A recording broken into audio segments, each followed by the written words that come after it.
আজকের নিবেদন মৃণাল কান্তি দাশের লেখা কবিতা বসন্ত উৎসব। একটা পাখি নন্দলালে তুলিতে দেয় সারা, একটা পাখি চিলচিকুরে মাটিয়ে তুলে পাড়া, একটা পাখি গাছের ডালে, একটা ধানের শীষে একটা পাখি আনমোনাকি ঝুলন্ত কার্নিশে, একটা পাখি শ্রাবণ মাসে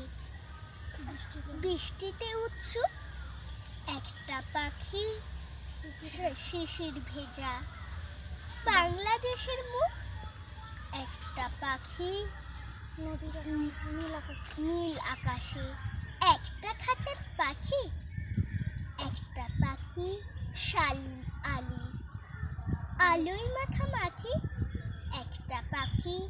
বালক বেলার, একটা আরেকটা শৈশব